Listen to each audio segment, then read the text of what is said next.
Hello, ladies and gentlemen. Welcome to the Tapped Out Podcast Network. I'm Nick McDaniel, and we got a little something special for you today.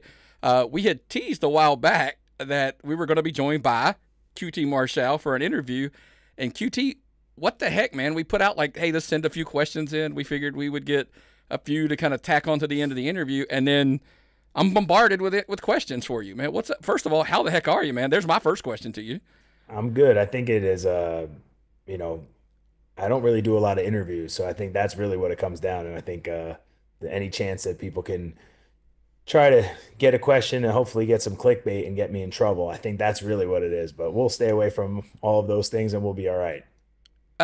Well, I'll do my best. I've got them all listed. I didn't prep you with any, so they're just kind of will Yeah, fire away. And look, feel free. And we talked about this a little bit. I mean, feel free. Like if it's something you're like, I'm not going there. Just kind of move on. sure. It's okay I'll because plead the I fifth. get it. Yeah, plead the fifth because I No. saw there was a great tagline this week that you probably saw. You were on Conan's podcast, and of Hmm. course you made some headlines, right? Like I just wish our fans had more friends. I mean, I was like, I just wish they would, come in groups of like 5 to 7 instead of 1 to 2. That's it. That's all yeah. that comment was. Like when I used to go to shows, I would bring, it was like 5 or 6 of us. It was never just me and one other person. So But that's that not was how it. the websites are going to take it, right? That's not. No, of course not. But Well, whatever, there's they no. can take it Yeah. however they want. Yeah, just put your name out there more, right? That's it. He's like, just keep That's putting it out it. there and talk about us. That's good. So yeah, so it's again special Ask QT Anything episode. I did to try at least to kind of group them a little bit so we can stay on topics and not bounce all over the place because that was a little crazy. I was amazed at the range of we've got questions about Nightmare Factory, we got Turnbuckle, Yeah. we got AEW, we got then some Just people just asking about your personal like experiences and stuff, which was weird. So I do a lot of stuff. I got my hands in a lot of different things, so that's probably, that opens up doors that's for a lot of questions. absolutely. So, look, without Yeah. further ado, because we'll be here for 3 hours if we go through these and dive into them deep, and I don't think either one of us have 3 hours for that. So, No, let's I gotta start, go. man. I gotta go to London pretty soon. So Yeah, you'll have to like, yeah, that's yeah, that we maybe that might come up. I got a feeling. Who knows? yeah. So Kyle from Omaha, my home office, man's in Omaha. This one's kind of an interesting one. I thought, what role does psychology play in wrestling, and how do you incorporate that in your training at the Nightmare Factory? Ooh, that's a good one. I mean, there's wrestling psychology, then there's human psychology. I think they really go hand in hand. And at the school, we kind of really just we keep it at wrestling in its simplest form. Um, as a good guy, your job is to give the people what they want. As the bad guy, your job is to not give them what they want. The hardest part is always finding out what they want, which is why it's important you watch the show, watch what the fans are reacting to, and so on and so forth. But we try to really, really, really, I mean, our camps are beginner camps. So these kids are, uh, by 12 weeks, that's really all the experience they have. So they're really not going to go out there and be able to free flow like someone like myself can. But at the end of the day, like I said, I think in-ring psychology is a huge, huge deal, but it's really human psychology. Um, and like I said, the more you can invoke an emotion out of somebody. But like I said, at the school, we really just try to dumb it down and really make it as simple as possible. I tell everybody like our job is just to get you through a 5 minute match and be able to basically be the opening match on a card. And then hopefully you sit and watch the rest of the card and so on and so forth and learn. Makes sense. Lawrence from Oklahoma City, Oklahoma. This one's a different one. What's been the most rewarding aspect of you working at the Nightmare Factory, and how does that compare to your actual in-ring accomplishments? It's almost hand in hand, right? Like I feel that when we see a student succeed, anyone that graduates from the facility, like they sign a major contract. Of course, that's not our money and it's not our careers, but I mean, at the same time, it's still a lot of personal satisfaction as coaches. I think that you don't really see us touting how many people have succeeded from the Nightmare Factory because I feel like the ones that, you know, feel that we help them are the ones that are really going to go out there and say those things. We don't have to do that, right? Like I just feel like as a good coach, they're going to tout you. So, but it's great when we see people succeed and we see people really going out there and doing the work and working the indie shows because that's really what we really try to tell them to do. Like this isn't a job interview. You're not going to get a job out of this 12-week camp. It is literally for you to go wrestle, go out and wrestle and have fun. And and do your best, and hopefully one day you get an opportunity when the time is right, and you hit a home run. So, but it is very satisfying to get text messages. Cody and myself will get a message every now and then from a promoter where it's like, man, we had person X, and they were what a pleasure to be around. Like, they had a decent match, but they were there early, they stayed late, they helped clean up, they just were above and beyond one of the best people that you could bring into an event. So it's really what we care about more than anything. And then if you happen to be great at wrestling too, that's just a bonus. I will say that being out on the indie scene a lot here in Georgia, there is you probably know this. There is a reputation of, hey, they're called nightmare kids. You get that a lot, I'm sure. Yeah. But it's a massive compliment at most shows you go to. You do hear that they're there early, they're there late, they're willing to put the ring up, even at at other promotions that I go to that they're on, and they get such a reputation to the point that it's like, I hear other promoters talking amongst themselves as well, like, well, what do you think about this kid? And look, quietly, I will say this, this isn't for me, this is just for you. I get questions a lot. I was texted this past weekend about a group of your kids. I'll tell you off air who they were. And they're like, hey, what do you think of these kids? And I was like, my response was, why haven't you signed them? If you're asking me, why have you not already asked them to come in? Right. Like, kind of thing, because they're great. And I think that they're learning not just to be in ring, it's how to behave out of the ring. Yeah, I mean, that's the most important part. There's a lot of great talent out there that get them, and you're going to get one or two that slip through the cracks. Like, I had a promoter message me about one of the guys, and I just wrote like, "Hey, 1 out of 225 students over the past 4 years is a pretty good. We're doing pretty well, So, again, we can only teach them so much, but then when they're on their own, they're going to be on their own, and they're going to stick to their guns. And again, they're, we can't talk for them all the time. So, but I always tell every promoter. I always tell every promoter when they message me, I just write back, listen, give them a chance. It's the worst that's going to happen. Never use them again if you don't like what they bring to the table, right? But like, because I've been told by numerous people at numerous times, oh, this person is this guy is that, this girl is that. And I'd rather form my own opinion, right? And if I get burnt, I get burnt. And sometimes I do, but for the most part, I think maybe it's just a matter of, they act a little bit different around me. I don't know.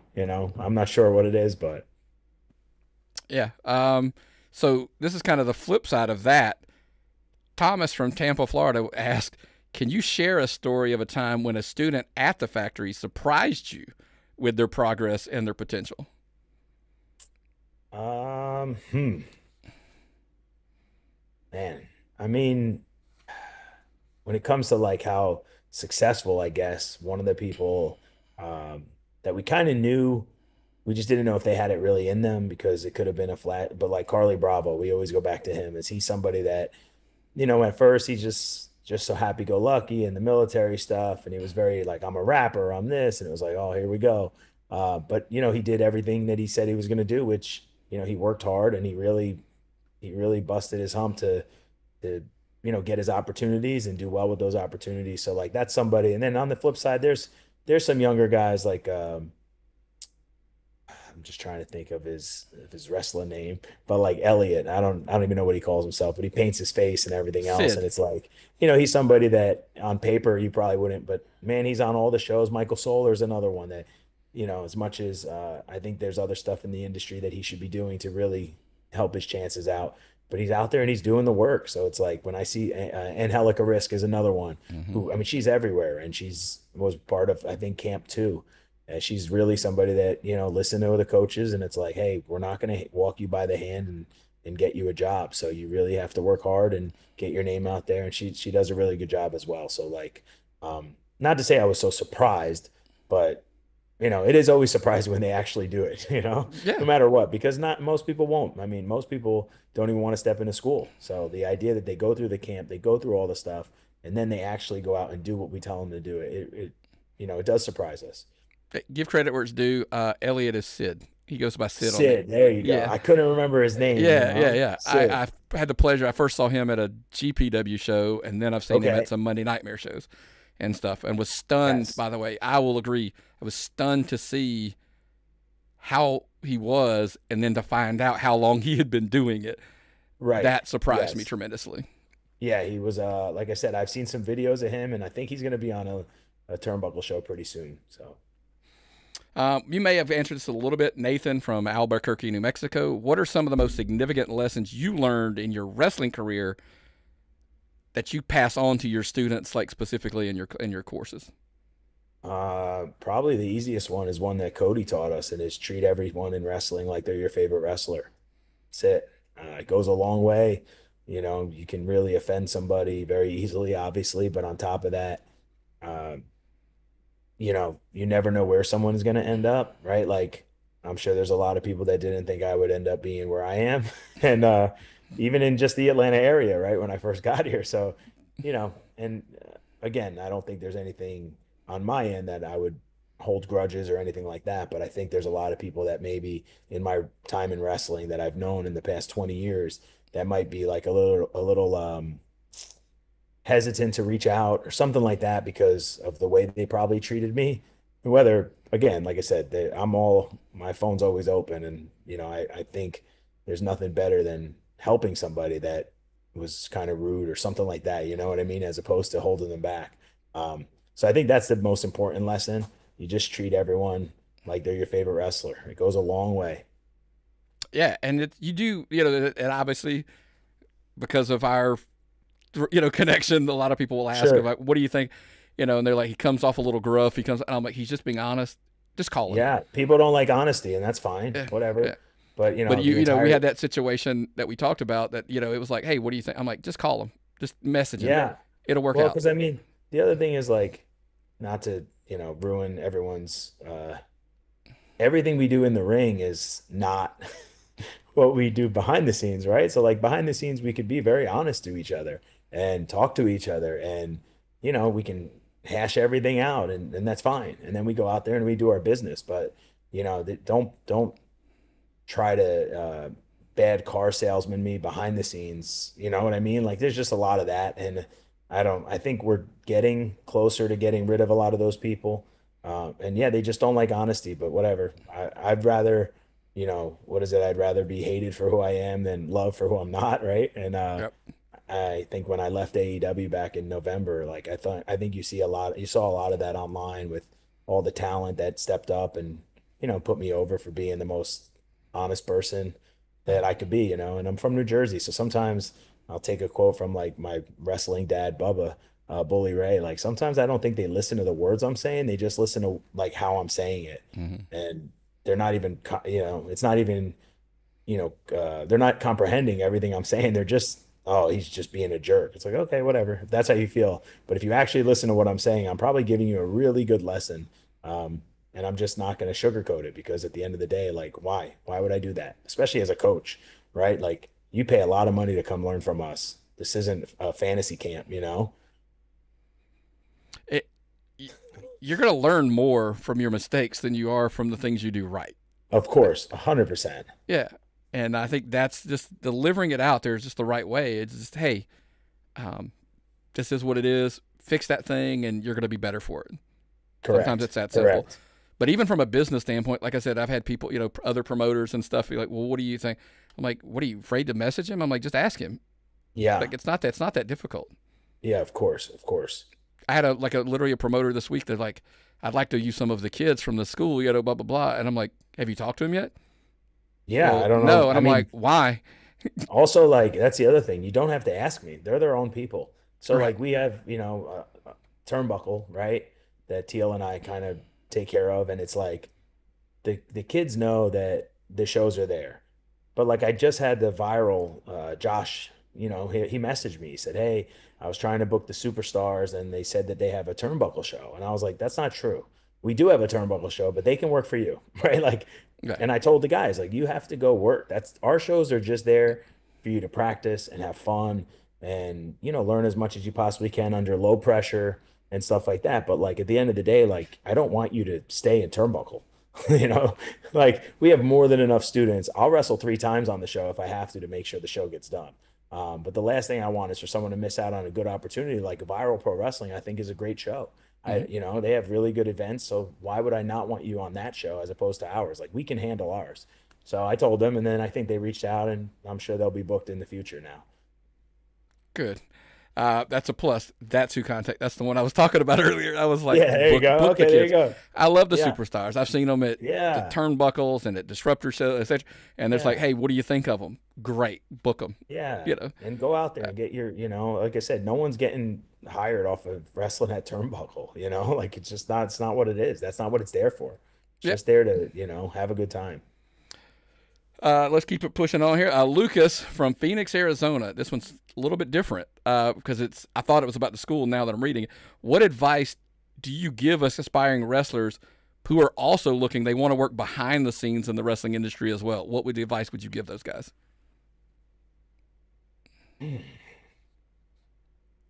Be Make sure it's what you want.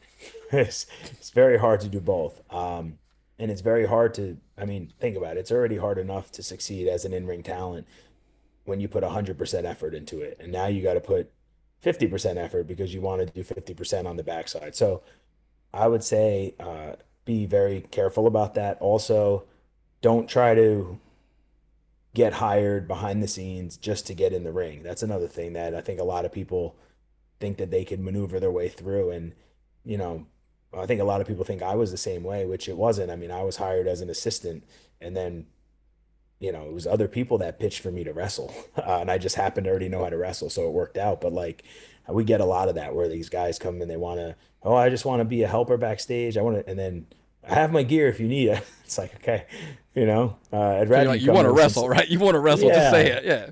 yeah, just say you want to wrestle. Like, so, but it's very hard to do both jobs. I mean, it is like, it's half the reason why when I was the AAA Latin American champion and I spoke with Tony, like the last 6 months of my AEW run of last year, I didn't really work behind the scenes as much because we had an agreement that like, hey, if you're going to try to defend this title all over the country and the world, like, yeah, you can't really do as much, X, Y, and Z. So we ended up making, and it really helped a lot to not have that pressure. Um, but I would say just be honest with yourselves and figure out exactly what it is that you want, right? Because then there's no false expectations. Right. And like I said, I agree with you. I think it's difficult if you want to be a wrestler, focus on being the best wrestler you can be. If that dream doesn't pan out, well, then maybe you can maybe make that transition into behind the scenes and put all your Yeah, and efforts you into can there. always and you can always work behind the scenes. If your dream's to get in the ring, just get in the ring. You know. Yeah. Last one about the school that I want to ask you. Eric from Dallas, Texas asked me, what do you think sets the Nightmare Factory apart? Because there's so many wrestling schools now all over the Yeah, country. And how do you ensure your students are prepared for the challenges of the industry when they leave? It's kind of a two-parter there.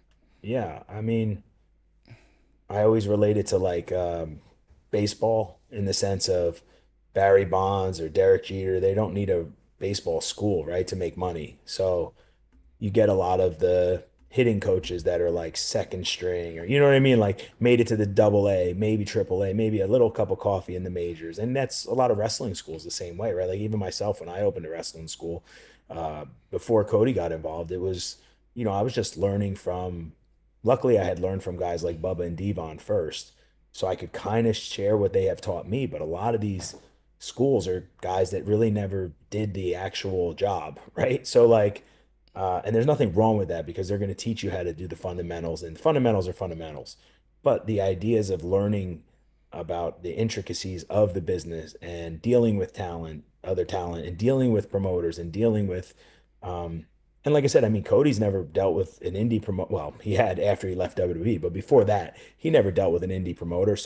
But he dealt with the top of the top of the top, right? So I feel like with myself there, Cody, Billy Gunn is there as well some days. So it's like you really get a big feel for what the actual industry is and not that there's anything wrong with independence because we have one ourselves, but like there's a major difference between the independent wrestling scene and, you know, the pros, right? I mean, like where there is actual money to be made and stuff. And it's just kind of letting the athletes understand how to, conduct themselves and so on and so forth. And I think a lot of these other talents that get trained by other people that maybe they don't know these things, um, they can't do what they don't know, right? And they can't teach. The other guys can't teach what they don't know.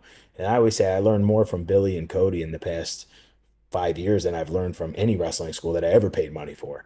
And that's just from doing the drives and so on and so forth with these people. So I think that's the biggest thing. But there's other schools like, I mean, Booker, Seth, um, there are going to be other facilities like that. I don't know how much detail they go into when it comes to that stuff, but like, Cody's the WWE champion. He's there once a week, uh, which is wild, right? Like the idea that he even shows up is crazy, but he does. He really makes a point to be there. And when he's there, we don't just get in the ring and roll around. It's like, hey, we're going to go over this lesson and this lesson. And so really trying to get them ready for that because there's a lot of life lessons in wrestling that a lot of people don't pass. And then they never get the opportunities that they probably could have gotten if they just understood how the actual industry worked. Uh, I lied about it's going to be the last question because now Nick from Buford wants to know. Sure. This question kind of came in a multiple formats, and I kind of retweaking it because you brought up Cody. It's the internet just always baffles me in the pro wrestling world. Sure. It's just it's confused. Like fans think the way they think, and Yeah. it was always like how does it work with the Nightmare Factory with Cody in one company and you in you're in another company. How do you pull that off? And I'm like, just be blunt with it because like when I hear that question, I'm like, I literally had multiple people send that question in. It's like a divorced parents. He's got to no. Yeah, we just show up and coach. I mean, he's still my best friend and I'm his best, like I'm the godfather of his child and we own the school together. So like there's times that people have shown up from WWE, there's times people show up from AEW and it is what it is. I mean, I don't care what Cody's relationship is with everyone from AEW, and I don't care what the AEW's relationship is with Cody, and I don't care what WWE's relationship is with me, and I don't care what mine is with them. Like we're running a school; it's completely a separate entity, and I think we're really good about the way we handle stuff like that. Like, hey, WWE needs to do something. Cool, we need to film a documentary. Okay, well we'll put off training, and they can come there. Or hey, AEW needs to do something. Okay, so we'll just like it's fine. I just one doesn't have to do with the other. Let's put it that way. And I try to translate it down to people and just in the what I call the real world, the normal world. Sure. And I'm like, listen, I worked for companies that, in a previous life, I was like, hey, I worked for Lens Crafters. I had friends who worked for Pearl. Like, it's okay, guys. You can be friends and work for the competitor. It doesn't, it's just called life, right? It's that simple. Yeah. And you got to be, at the end of the day, like we just had Ricky Starks training with Jade Cargill. Two complete, you know what I mean? Like, and they're posting videos. It's like, whatever. You know what I mean? Like, we're allowed to be friends. I think from a company standpoint, of course, like there's going to be, competition and stuff, but that's okay. There's nothing wrong with that. You know what I mean? And like Cody and I, we always joke about the fact that like, yeah, I mean, he's in the other company. It is what it is. That doesn't mean we can't, hang out together or, teach together, especially when there's another, like a full business involved now. Yeah, it just always baffles me. The internet, like I said, it just baffles me. And like I said, I got that multiple question, like from multiple people, and I'm like, that's okay. Yeah, it is what it is, right? I mean, someone from AEW asked me that one, so I don't blame anybody. So speaking of let's jump now to some questions that revolve around AEW, and I don't even know how involved you are in this, but I wanted to ask because you might be. What's the process for scouting new talent, and how involved are you, if at all, in that process? I mean, I still kind of oversee like local talent, right? There's like somebody else under me and somebody else under him. But if I go to do a seminar or something, or I see somebody or someone reaches out that I've known, or, I might throw a text message like, hey, if you can throw this person a bone. But that's about it. I don't really go into, full on scouting mode. Also, our roster's pretty big. You got to be really special to kind of get your foot in the door and stuff like that. But I mean, look, we always need local talent, always. So if we're in the area and, you're somebody that feels that you have what it takes and like you just never know, right place, right time. Like I said, it's just a matter of being ready and knowing if you are ready. If you're not ready, it's okay too. You can still show up and, get beat in a minute. Like it is what it is, but yeah, I don't really as much as I used to. That job used to be mine in full. And then obviously as my responsibilities grew, we started to, as the company grew as well, we really started to have a little more structure and stuff. And I'm sure you had to divvy up more. Like there's more people probably involved than there was in the beginning. Of course. Yes. So speaking of that, like we've talked a little bit about the Nightmare Factory. We've talked a little bit about AEW. Like James from Houston, Texas asks, how do you even balance your time with a role in AEW, your responsibilities at the factory? Like, is it ever just like completely like, this is insane, I can't do this anymore? 100%. Always. Always. Yeah, I try my best, but I'm not really good at it. My brother's in town now, and we were just talking about it. Like, I'm not good at it, so I'm trying to divvy up as much as I possibly can. And like even Turnbuckle and partnering with Scott from Southern Brewing Wrestling or Wrestling at Southern, like when I say partnering, like him helping out and doing a lot of the bulk of the work and being like the local promoter and so on. And so I just don't have the time to do it. But it's finding those people that you can trust, that you can really count on to be there and do things and stuff. But there's a sickness to not wanting anyone else to do anything. So I'm really trying my best to, pull back on those things. But yeah, that's really what it's about. Because again, just trying to divvy up stuff and get people in the right places and so on and so forth. So I feel like we're getting there. This kind of leads into the next question. So correct me if I'm wrong, because the question actually had this in there. Your position title is VP of Show and Creative Coordination. Is that correct? Sure. Yeah. Close enough. Close enough. Sure. Yeah. Yeah. Yeah. Okay, so the question was, it said, QT, what inspired you to take the role on of VP of Show and Creative at the AEW, and how has that role evolved over time since that position, you took that position? So guess like show coordination is helping put the show together. I guess I would say VP of creative coordination is like I really try to be a bridge between the talent and Tony.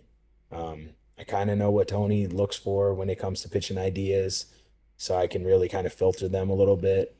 Unless the talent is just so adamant that their idea is right, then then of course we're gonna go to Tony and stuff. But like I didn't really have a choice. Let's put it that way. I mean, it was like, hey, it's time to be promoted. This is what we're thinking. Okay.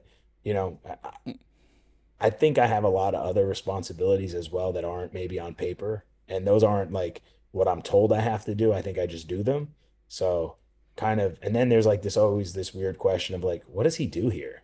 Right? Because it's like I'm not on the computer anymore. I don't even bring my computer to work. I bring a backpack and I'm wearing, an Under Armour polo with swish pants on. And it's like, what is he doing? But at the end of the day, like everyone knows, they know what I'm doing, but they don't see it.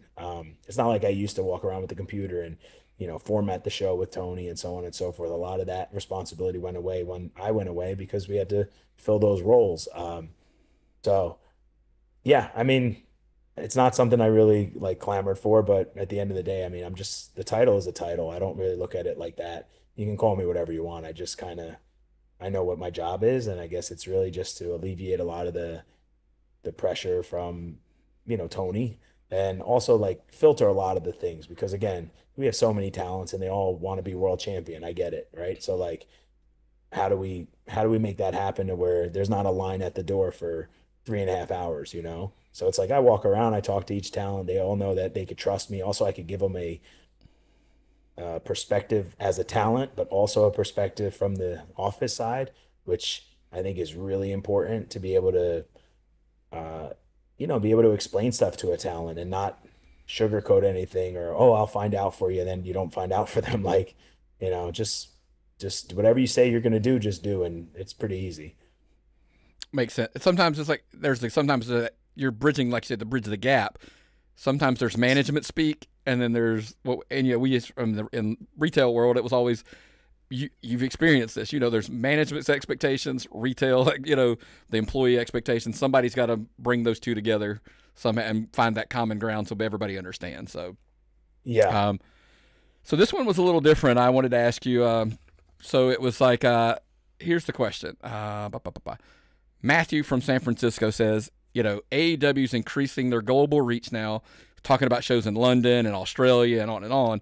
hmm How does the company consider adapting their storylines and the talent to appeal to international audience versus just being, an American audience? Because there's a huge transition. Agree or disagree with that statement? Um, Mariah May versus Tony Storm in England. Mariah's from England, I guess. I don't know. Yeah. I think, I think we try to cater to the home audience a lot. You'll see like MJF as the most hated man in the company. Then we go to Long Island and he's the most loved, right? Um, and I don't even know if I agree with those things, but it's not my show. It's not my company. So, um, but yeah, I think that's really what we would try to do. I didn't, I mean, I've read stuff about Australia, but like I don't know anything about it besides what's on the internet. And I don't ask. That's the other thing. If it's not something I need to know, I don't care. It's not, that just adds more to my plate for no reason. So, but like I would assume if we were going to go to Australia, we would probably have some Australians on the show, to really try to, cater to that audience, if that's the question he's asking. Like, I know Uh, for I'll piggyback it in because this was again Nick from Buford. We discussed this a little bit yeah, prior to recording. It would be, it's when you've done some things down in AAA, done some in Mexico. sure. Like even in your mind, do you change like your philosophy like in the ring? So is it you going to some of the talents and going, hey, I know this is kind of what you do, but maybe tweak this a little bit to because this audience is a little No, bit different. not really. I mean, it's weird, right? Like, I would say that a Georgia crowd is going to be a lot different than a Philadelphia crowd. Um, that's what I would say. But then at the same time, I feel that AEW has its own fans. It's just its own Mm-hmm. thing, Yeah. right? Like ECW was, right? Like again, do we want to cater to the general population, or do we want to cater to our fans and try to give them that's why I said what I said that time about I wish they had more friends. It's not that I don't think they have friends. I wish they would invite their friends and explain to them like, hey, I know you've probably seen wrestling before or whatever it is, but it's like, man, this AEW is something that you got to see it. It's so crazy, and there's this and there's that, and as opposed to like the WWE, which some people might say, well, there's a lot of stories and too much talking or whatever it is, right? Like everyone's going to have their own nitpicks. And I try to listen to what everyone says, and then I try to use my better judgment. But like at the same time, it's not my show. So I do think as a talent, you could try to look outside in the arena and look and see what kind of fans are out there. Right? Like if it's Ring of Honor and we're filming it after a collision or something like that, like it is possible that um, it's very possible that the fans that are still there at 11 o'clock at night are these diehard fans, right? And they're not going to want to see certain things. So, but that goes back to what I said before about what we teach at the school, literally, is like you have to know the audience. And that's look, I preach it on the indies a lot to these kids, like because I try, I will go see Turnbuckle, but I will also Sure. see a Southern Fried, like, and I'm like, dude, this is and I have told talents the first time in the locker room, I'm like, it's a totally different crowd, man. That's all I'm telling you. It's a Of totally different course. crowd. Like just Yes. as if you're not first, watch through the curtain or go out into the crowd and watch. Right. You'll see Right. the guys that are here regularly. That's what they want. It's a Yeah. totally different thing. Yeah. Um, but however, sometimes I guess the creative doesn't always match up, right? And what I mean Of by that course. is Chris from New Orleans asked you, he says, how do you handle the creative differences within the AEW team itself, especially if there's a major storyline or character directions or something that you've been involved in the past? Like, how do y'all handle those from your position? Because that's kind of what you do. What Try to explain it in QT Okay. terms. What do you mean? Okay. So let's say you're trying to be that gap between the creative Sure. team and the talent. hmm And hmm there's just I mean they're button heads to the point of like, Oh, no, okay. this is Yeah, it, yeah. I want Sure. this, I don't want to do that, and then somehow Well, yeah. how do you actually specifically help blend that together? Well, I mean, I think at the end of the day, there's always, right, like there's the boss. So whatever he says is probably what's going to happen. But again, if it's something you feel really strongly about, yeah, let's go talk to him. And he's usually pretty understanding. And it's all about negotiating, and also it's all about like the sale pitch, right? Like who's going to outsell each other. And then at the end of the day, you just have to know that the boss has the power to just say, no, this is what we're doing, and that's it. And I think a lot of talent understand that. And again, it's not uh that they're not allowed to voice their opinion. I think that's the best part about AEW. It's just at the end of the day, like I said, you have to know that the boss is going to say what he wants to happen is going to happen, right? So, but that's really it. I mean, it's very rare that it's like complete opposite ends of when they're talking about what they want to do and stuff like that. So, excuse me, which leads me kind of to the next one. It asks, so I know you're not, are you on the, like, is there a creative team? That's kind of, I guess, the basis of the start of this question. Yeah. And it's like, can you walk the process? Like, is it and I don't want to get into like names and all that.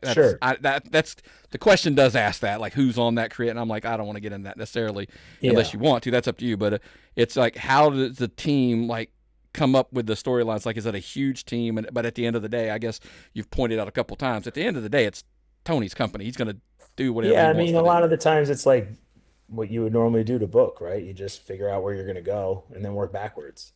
And then it's about, okay, well, how many weeks do we have? How many ideas do we have that are similar that we have to try to switch shows on and stuff like that? But I mean, it's nothing, um, we do have a big team that we all sit down and we kind of like go over everything. And it's like, well, what's your guys going to do? What are these girls going to do? You know what I mean? So it's like, we try not to, but sometimes it's like, hey, we're in the middle of a show that's going to set up for this pay-per-view.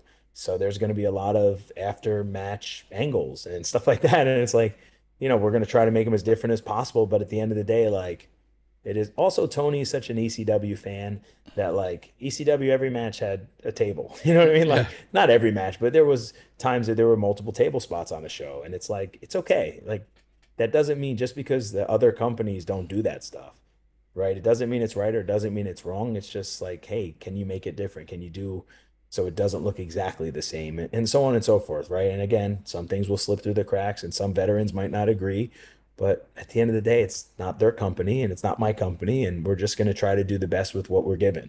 And I think that's the biggest thing is like explaining to the talent, hey, we're not handcuffing you, but at the same time, like, you have to do with what you're given and make the best out of it.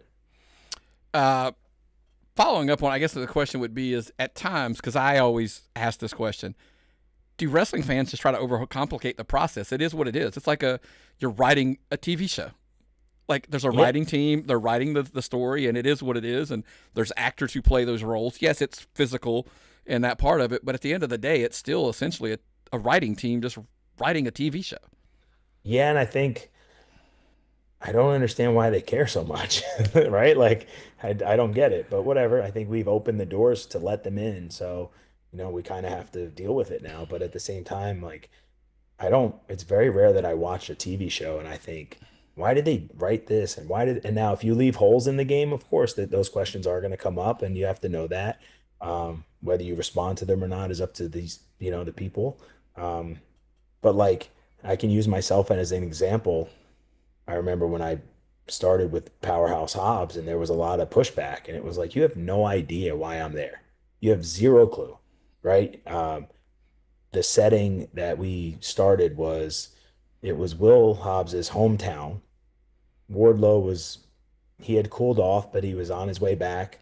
Um, we didn't want him to get cheered in his hometown by beating Wardlow. They had already had plans to put me with him anyway for other reasons, as in like helping him while he's in the ring. I could kind of coach him from ringside like I was doing with the factory guys, but now we're using me to help out one of the people that we were actually going to invest in. Okay, why don't we just do it tonight? And I'm like, okay. So literally we had to go to the mall, buy clothes. Like, no one was ready for this.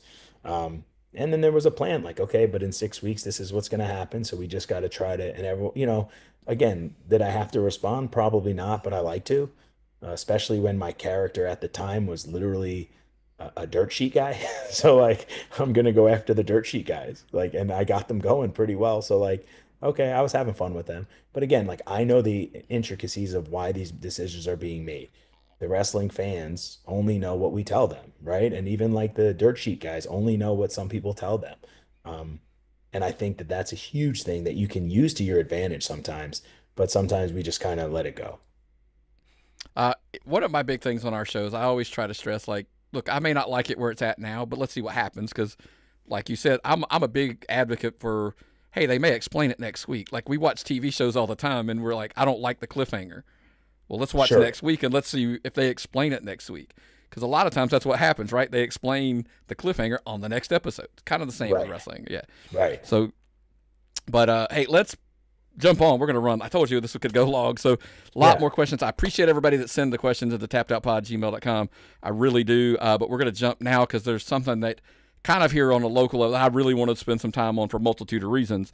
Well, so let's start in. Michael from Orlando, as one of the co-founders of Turnbuckle Championship Wrestling, what's your vision for that promotion when it started, and how do you see it fitting in the broader landscape long term? So back in 2020, I'm very close with Glacier Ray Lloyd, who was my original business partner, who used to work for TCW when it was originally around. And the stories I heard were so cool that, like, some of these guys, it was the best time of their life to, travel with Dusty and do these shows and so on and so forth. So this was my idea a long time ago, was to bring it back. But Cody and I, we never had the time, especially due to like AEW stuff. So, and then when I left AEW, this was like, okay, now maybe is the time because I have a little more freedom and so on and so forth. So I got with obviously Cody working for WWE. So, we had the idea of bringing Teal, his sister, and kind of she's the executive vice president of the company. And she kind of makes a lot of the decisions when it comes to, like, who we can trust and so on and so forth, right? And now with the Dusty Foundation, there's a lot to donating, a lot of it to charity. And I'll be honest with you, a lot of this is because of the fact that a lot of our students didn't get booked anywhere. They just didn't. And I don't know why. And I never asked. And I'm not one to reach out to a promoter and say, like, hey, can you use one of our guys? Like, they're on their own. But when I kind of noticed that they weren't really getting booked as much as they could have, there's a lot of clicks, obviously. There's a lot of core talent rosters, which is fine. I get that. And I'm not saying that it's their fault. It could have been our students' fault. Like, they could have just not been reaching out or not doing the right things or whatever. But I was like, hey, we could probably, do this and keep a low overhead, but at the same time run a lot of shows and really make a fun experience for the fans, and get the athletes a lot of practice. So that's kind of where it came from. We did the first, what I call like our pilot. We did it down at the building where we had like a huge production and stuff, and that was used for a specific reason.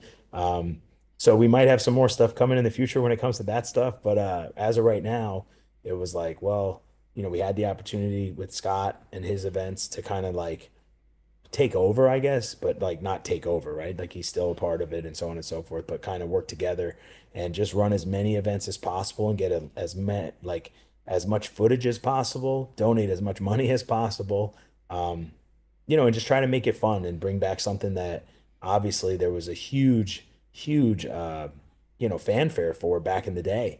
Like, we still get messages on their Facebook page where people are sending us photos from like old shows and stuff, which is really cool. Like, I'd love to travel everywhere, but we're going to try to keep it, again, budget wise to a minimum. So this way we can, get the guys and girls as much work as possible and really get them out there and bring brand awareness. And like I said, I think being able to donate to the Dusty Rhodes Foundation, it really helps out a lot. And Tony's been really cool about letting us use AEW talent, and it's just a lot of fun. So yeah, I've always wanted to do something like this, and I just didn't want to QT's wrestling, you know what I mean? Like, Yeah. or Nightmare Factory wrestling, where people are going to think that they're students and stuff. Like, it's more about the perception and keeping everything pristine looking and stuff like that. So, and Teal's great. I mean, she's always like, I text her all the time about certain things and, hey, are we okay to do this? Or because at the end of the day, like, it's their dad's, it's his legacy, right? Yeah. So the last thing I want to do, also, it holds me accountable as well, right? Like, to make sure that everything is done the right way, the ring skirts are tied on the right way, the turnbuckles are the right way, like just everything. We have the LED board, like make sure that's working. Just a lot of things that a lot of independent promoters don't do, but whether they don't have access to, or I mean, we're pretty fortunate that we do have the backing of like having a really good job and stuff like that. But at the same time, we could just do a ring, and to me, it's all about the athletes and getting them in there and teaching them stuff. And like I said, if we could help and donate to charity at the end of it, it's just a bonus. It's a huge plus because one of the students had a conversation at one of the shows, and it's like, hey, it's a great opportunity for them to learn in front of a couple hundred people. Yes. versus in an empty, like in the building, in the facility, in Of front of course. just other students and stuff like that. It's Yeah. like so much. Eh, And plus, I want to compliment you on. I actually literally we just recorded our weekly indie show, and I put over the fact that I saw the images from Callie and Tito's where they actually had like the custom skirting, like little things like that. I know it sounds Yeah. silly, right? But it's like Yeah. no, it sets it apart a little bit to where it's not a generic black skirt Sure. ring. Of course. It's the ring And looks great and all that kind of stuff. that was something that, like, again, partnering with Callie and Tito's to know that we're going to run there once a month. I'm trying to get a lot of these shows more or less either Thursdays or Fridays. One, for myself for AEW reasons, and two, because I do want our talents to be able to go on a Saturday to another show. Um, and again, I'm not trying, like, we're not trying to compete with anyone. We're trying to just add to the independent wrestling in Georgia, but also at the same time, like, again, it was a little bit of a, hey, if we just run our own show, we don't have to worry about other people not booking you, you know? And like I said, I don't know what the ins and outs are of those things and those reasons, but at the same time, like, we have so many students that, even like ones that moved back home, that are like, hey, I want to come for a weekend, and I'll tell them, like, we'll try to come for a weekend where there's two shows.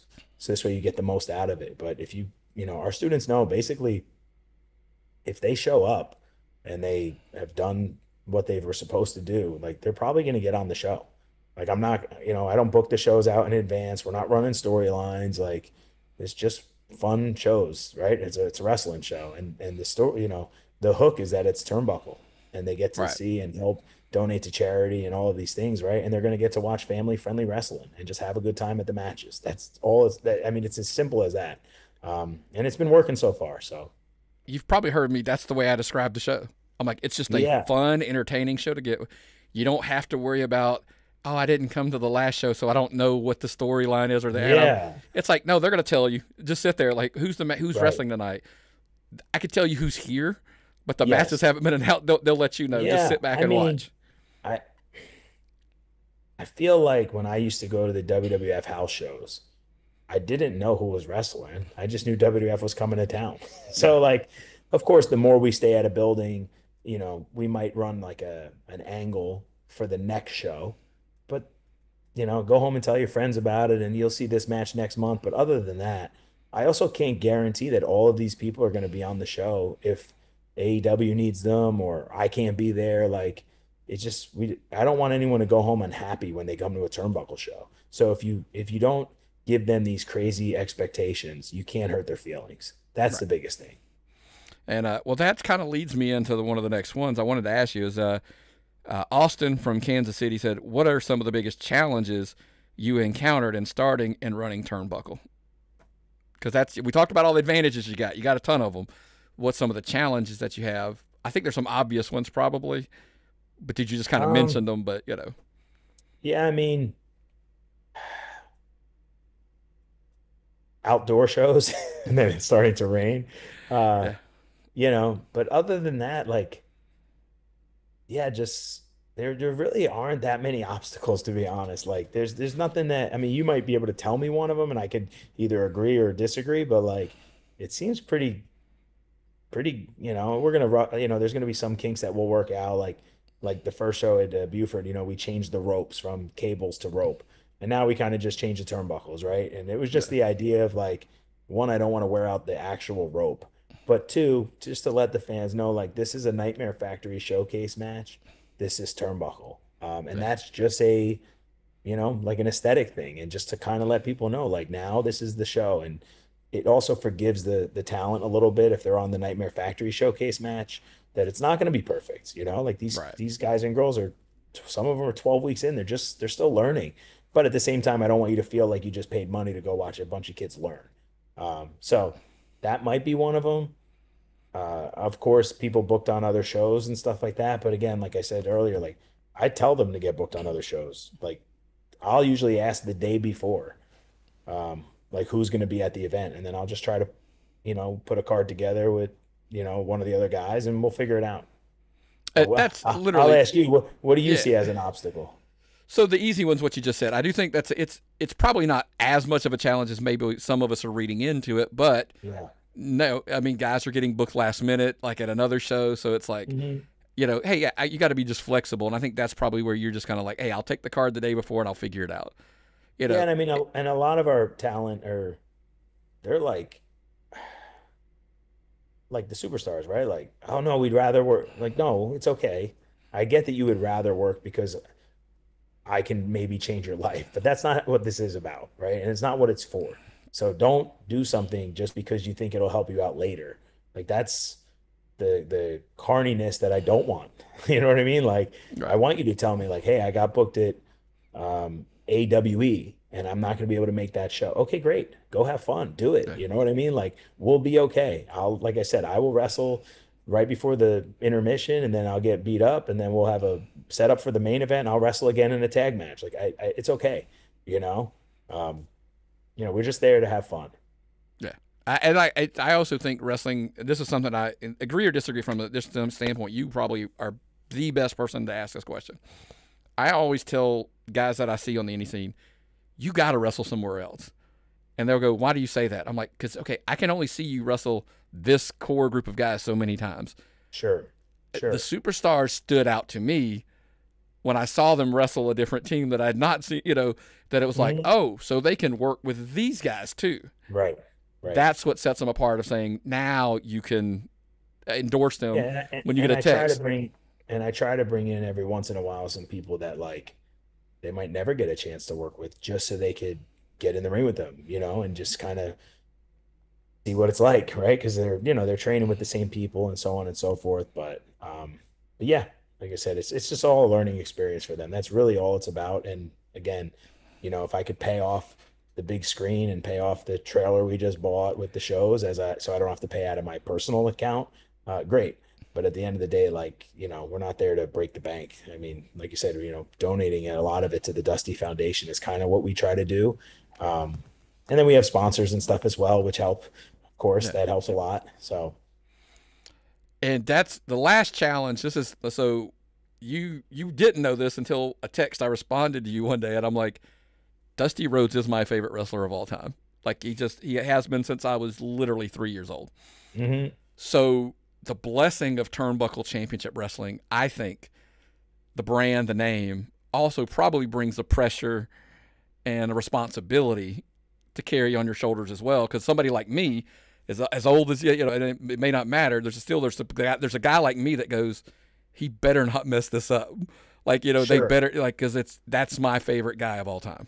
Well, I think that goes with even like the Nightmare Factory, right? And Mm-hmm. even as Cody Rhodes' assistant was like, there's pressure, but also um, being held accountable. And that's the biggest thing is like, I remember when Teal and Cody watched the pilot and Teal was there, but like, she had messaged me like, hey, I'm going to be there at X time if you need me to help like set up some chairs. And I remember thinking like, oh, okay, they think this is going to be like an indie show. You know what I mean? And then Yeah. like, of course, when she showed up and Cody saw pictures and he was like, oh my goodness, like, wow, you really went all out. I was like, well, yeah, I mean, this is your dad's brand and I'm going to go above and beyond to make sure that it's not just some random, you know, plain ring skirts and no turnbuckles and dirty canvas and so on. I mean that pilot taping costs close to like $25,000 out of my pocket. So and we didn't charge for tickets either. So Right. you know Right. what I mean? Like it was just the idea of like, hey, let's kind of see what we could come up with and so on and so forth. And and again, I think it was more or less, like you said, knowing the pressure that's on there at the end of the day, it's worth it to me, as opposed to, and to be able to have that brand and listen, like I said, I mean, talking to Glacier and Scotty Riggs and, Luther and all these guys, it was like they were talking about Turnbuckle of the old days, like it was, the greatest, like I said, the greatest times of their lives. So why not keep this going? And then finding out that like, when Dusty had left WCW, he kind of used his own money to start Turnbuckle and help these guys when the power plant closed. I always say like he helped them, the American dream helped them kind of continue pursuing their American dream, right? So like what a good story to kind of now we're doing the same thing, with Teal in the forefront. And I know, yeah, I'm going to do a lot more of the day-to-day work, but I mean, at the end of the day, like I said, I mean, she's the boss. So, I always tell everybody, like, hey, make sure no cursing, no this, no that. Like the last thing I want is for me to get a message from Cody or Teal or somebody that's like, hey, done, can't do any more show. You know what I mean? So Yeah. really, again, it's a lot of pressure on the talent, but good because if they think it's going to be any different than when they go to like a major company, oh, they'll be in for it. Right. Um, so kind of to follow Aaron from Detroit, Michigan. How do you see Turnbuckle Championship Wrestling evolving over the next few years? And from you personally, what are your goals for that promotion over the next few years? I think getting it out there more, right? Like in the sense of, like I think we did the pilot. I put out one match so far from one of these like live events. So I think it's just about the figuring out how to get it out there, what's the best for us and the best for the fans. We've been offered a lot of different things. It's just a matter of, making the right decision and also the right decision for the Rhodes family, right? Like in the end of the day, too, like this isn't a charity project for anybody really besides the Dusty Foundation. But at the end of the day, like, if we're gonna do a TV show, for instance, like we're gonna have to have some major players on there, and that costs money, and it costs a lot of money, and and having the right building and the right setup and all of these things. So as of now, like I said, we're just kind of having fun. But of course, if it were up to me, we would have a full-on local television show that ran live events every weekend. Um, and then you could kind of push characters and all these other things. So, but right now, like I said, I'm already really busy as it is. That's the last thing I need. Yeah. Look, I'm a huge fan of the product. Like I said, the funny part was you hooked me at Dusty, right? I mean, that's just the Of way we are. course, Like of course. he's, Dusty Foundation. I'm like, I'm hooked. I'm in. And I've chased a couple towns. I've tried to, catch them. I jokingly say it all the time on our show that you guys run a lot. I mean, a Yes. lot. I mean, there's months Yeah. I saw the calendar. It's like 3 times, 4 times, 5 times, all over the place. So again, follow Turnbuckle on social media, especially their Facebook page. They're Yeah. constantly. That's the one that we have a couple different people kind of jumping into. So it always gets updated as opposed to like, I'm on the Instagram and I forget sometimes and so on and so forth. But like, it's more about, like I said, if we could have shows right now, we train at night, right? Like Mondays and Thursday nights. So if I could knock one of those Thursday nights into a show every week at a different location, I'd much rather them do that than come and train at the facility, like you said, and wrestle in front of nobody. Right. Not that myself or Billy or nobody's, but like, you're going to learn a lot more by wrestling in front of actual wrestling fans. So, Well, you like what you like. And you're going to teach from a teaching perspective, but mhm. it's the instant barometer is going to be, even if it's just 50 wrestling fans, how they react. It's just totally different than like even two trainers, and I think it helps them learn kind of how to read. Me personally, agree. Okay, this is Nick from Buford wants to know. Even wrestling in front of 50 people sometimes is harder because you got to connect and make that 50 connect with you.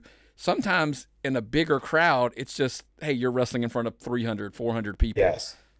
Yeah, well, I always say that if you can connect to the audience of 50, you're going to be fine in front of 5,000. It's always like that. Absolutely, yeah. Because those 50 are usually the diehard ones that sit closer, and then the reactions just kind of they go in a wave to the back seats. Yep, that's exactly what I tell somebody. Like, hey, I get it. You got to work a smaller show, but I would rather see, in the same talent we were talking about earlier, 50 people sitting here, and you can just get out there and interact with them and go back and forth. It's way better than sitting there with just, even like I said, trainers are what they are, right? But even then, you're teaching and not watching it like a fan per se. Correct. Correct. So, but speaking of fans, I want to ask you this before we get out of here. There's a couple that were just kind of broad based questions. As somebody who's so deeply involved, in wrestling on so many levels, how do you see the industry's relationship with its fans evolving due to the internet, the digital age that we're in? Like just kind of, how do you see that relationship? Is it a good thing? Is it a bad thing? Or is it both? It's okay. I feel that sometimes a lot of the people that are very vocal online aren't the ones that you see in the crowd. Sometimes they're just home. So it's like whatever. Again, I always go back to the live fan sitting that paid for a ticket. Let's worry about that. Like again, my mom might come to a show. I don't really, if I invite her and she's not paying for a seat, her opinion isn't not as important, but it's valued differently because again, she might, not understand whatever. So I think that the core of the wrestling industry is making the audience make noise and connecting to the audience, right? And evoking an emotion out of them. That's it. Whether it's on social media, whether it's on, what's more important, I don't know. I don't think you're going to go back to the days of, where there's no social media. So we kind of do have to evolve a little bit. But at the end of the day, like I said, me personally, I just go off of the reactions in the crowd. I know when I watch a bad movie, I just get up and leave. I don't yell at the screen and boo the screen and boo the actors in the movie. I just get up and go home. I say, man, that stinks. I paid money for that movie and it just wasn't good. I'm probably not going to go watch it again. But when you have an audience member that's booing and throwing things and yelling and screaming, and then, someone else on social media is like, I'm going to boycott this show because of X, Y, and Z. It's like, okay, well, you're one person and there's, 4 or 5 thousand in the crowd that are not getting up and doing those things. So again, I've always thought about, okay, that's the reaction that I'm going for.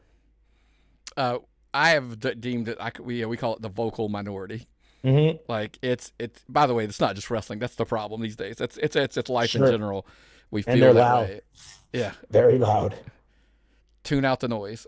That's what I always Yeah. tell. Like tune out the noise. Yeah. Use social media for every drop of juice you can get out of it for the positive, and Sure. just if you don't want to read comments, I totally understand that. That's what I tell people. Like just don't read the comments. Yeah, I mean, at the end of the day, like if I have a wrestling match, I don't need to go on social media to know how it was. I already know. I know when I'm in there. I know by the reactions I'm getting. And, that's kind of the way I would explain to everyone. You don't ever have to, go online or find people in the back and ask them how everything was. You can to get, help and to learn. But like, if you want to hear how good the match was, if the match was good, someone like we've said this before, like they're gonna come find you and tell you how good it was, right in the back. You know what I mean? Like and also like the live crowd is gonna tell you whether they had a fun experience. Because they won't be there if it's not good. They're gonna get up and go get popcorn and go get this or go get that. Like I've been to WrestleManias and I've watched people in groves leave and go to the audience or to the stands and go buy their stuff or go to the restroom and stuff. And I thought, oh, that stinks for that talent because this match might be really good. But if you have all good matches, you got to figure out when you could go to the restroom, right? So, What's the popcorn um, match, right? Exactly. There's gonna be yeah, one. and I feel like, AEW is really good about not having many of those. So then when we do have one or we do have a match that is collapsible, I would say, like me versus Paul White, that could go 10 minutes on paper, but it could also go 3.5 minutes if we need it to go 3.5 minutes. Um, you have that there for that reason. You know what I mean? And so, Last one, because I promised you we wouldn't go too long. Bart says, as somebody who has been in the wrestling industry for quite a while now, how do you feel about the current state of pro wrestling, and what excites you the most about the future of pro wrestling right now? Bart, I don't wonder if it's Billy's friend Bart. No, Yeah, I think obviously it's an exciting time. We're in a boom period again. Wrestling is kind of cool again, I guess. It's not as hidden, like you don't want to tell your friends that you watch it. There's still that, but like I think it's getting better. It's more mainstream, obviously, with the Netflix deal with WWE, with AEW, and our TV deal being up, and then I'm sure there's negotiations to do something somewhere with something, right? Like I'm excited about that because that always means that it's the better the business is, the more money that's coming in, the more money that we can make, the more money we can spend, all these things, right? Like, so I do like that. Yeah, I just think that we're just in a great period right now, and competition is just really good for both companies. Um, so I'm excited for it. Like I said, I think being able to work at AEW now and not having the pressure of wrestling, um, and worrying about wrestling and stuff like that has really helped a little bit, kind of figure out what the next move is and so on and so forth. But at the same time, like I said, I mean, I don't I just try to live in the moment of today more than anything. Um, and just kind of go with the flow. I'm very easygoing. Like a lot of people don't think that about me, but there's nothing you could ever say or do to offend me or hurt my feelings. You know what I mean? Like I just kind of go with the flow and, just take it for where it's going to go. I try to tell them, they just don't listen. That's the problem. They just don't listen. Yeah, I mean, um, I had two personally. That's all I'm going to go from the sheet. And these are quick answers, I promise you, just yeah, curiosity. Um, I'm a massive fan of his podcast, Jeff Jarrett's, and so I sure. saw you guys go down to Mexico and you kind of put that group together. Yeah. Is there a quick story? I'm not going to hold you long. Quick story, like how does that even happen? Because he is a complete heat magnet in Mexico. Yeah. I'll be honest. I don't know. Right. So like I was pegged to do this, program with Pentagon, Pentel's there or whatever he's called now, Lucha Brother One. And then he just, whatever happened, he's not there anymore. So like, I just showed up one day and I saw that on the poster I was with Jeff Jarrett and Satnam, and then it was okay. I mean, I didn't hate it because I know Jeff is Jeff, and I didn't love it because I just had beaten their biggest baby face in the like Mexico, and I felt we could have really ran with that. And then I won the title, which was again because Phoenix had left, and so they gave me the title, and it was more or less the opportunity to be champion. And then I went on my own and really defended that title a lot, as much as I possibly could. I think I had like 16 or 17 defenses in like 2 months. So ideally, I was doing that to kind of prove that like I can do more. Um, and then when I went back to AEW, like I just was on Conan's, and obviously I talked to him, and it was, hey, I'm just getting really busy. And as much as I appreciate working for you and doing all these things, if it's not something that is, ideally I went to AAA to help myself at AEW, right? And I'm not wrestling at AEW anymore. So now all I'm doing is going to Mexico. And like, my schedule is pretty busy. So to go to Mexico and miss out on, maybe doing a turnbuckle show or being with my wife, like there's a lot of, I don't really need to go now. So that was kind of like what I was talking to him about. And we just kind of decided that, I would take some time away and stuff like that. So that's why I wasn't at Triple Mania at, you know, was it two Gotcha. nights ago? Yeah. And you brought up earlier off camera about Satnam and Raj, right? Jinder.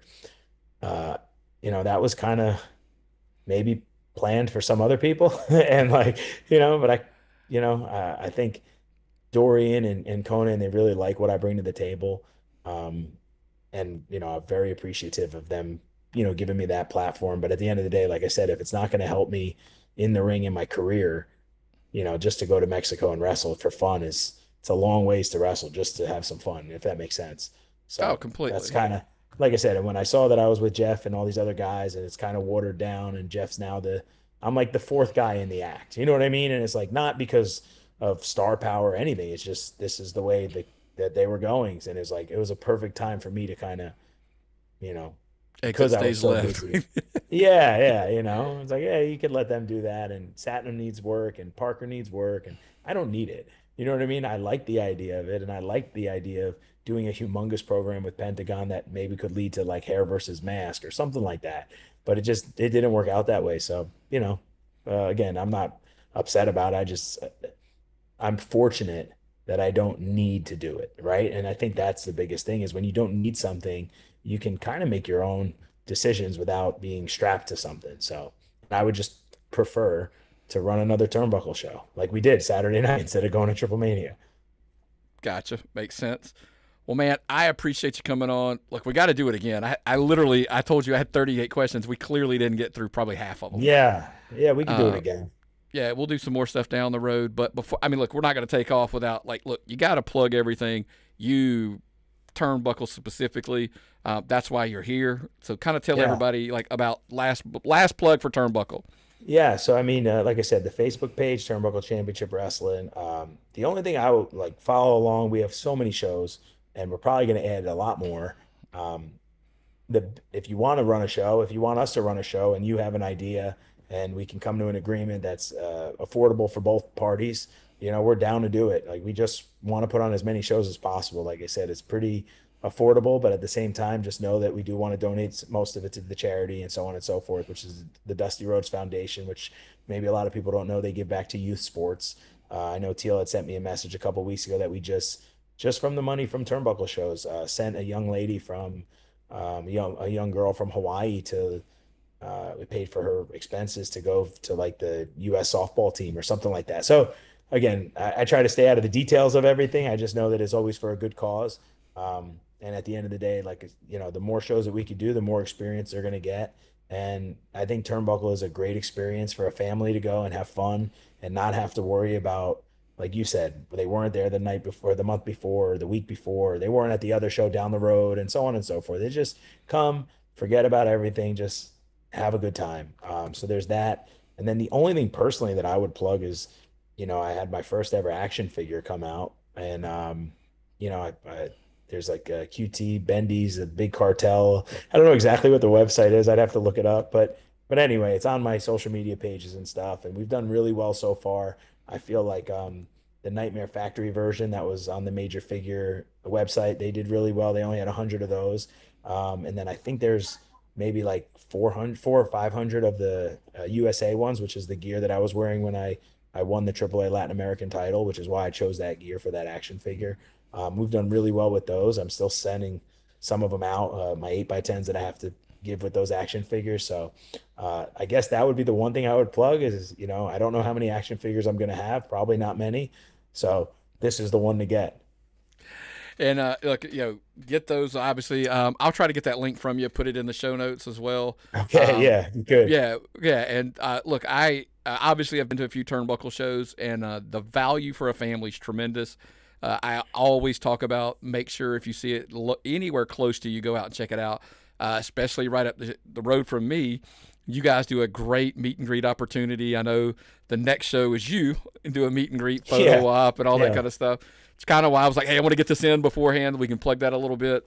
Yeah. But I told somebody the value you gave at the first Buford show with Billy Gunn. I told them the price that they got an 8x10, the autograph, the photo, and everything. And they're like, so that was the seat, right? And I'm like, no, that was the everything. Yeah, I think we messed up. We didn't know like what the deal was, But no, at the end of the day, like I said, I mean, Billy's going to be there regardless. If he can have some fun and meet some more fans and stuff. Like at the end of the day, fortunately, we both have good jobs that pay us pretty well. So like, that's not what we're there for. So that's why we don't have to kind of, nickel and dime everybody. And again, it's more about just, if anyone wants to know what I would say as a fan is tell your friends, right? No matter what company it is, like even Turnbuckle, tell your friends you had a great time. Come back, bring 2 of them. And then hopefully they bring 2 the next show, and then so on and so forth. And pretty soon we're standing room only. And you know what I mean? That's just the way businesses work. So, yeah. So check them out. All social media, Turnbuckle Championship Wrestling. I agree. Facebook seems to be the easiest one for Turnbuckle to give them a follow, keep up to date. And then, of course, yourself, QT Marshall, everywhere on social media. Make sure you give them a follow and get them an action figure. Get you one of those bendies. And if you probably have them at the shows, maybe get a little autograph on 1 or 2 as well. Yeah. So, man, I appreciate you coming on. And, look, we'll do this soon, man. We'll do it again. All right. Thanks, Nick. Appreciate it.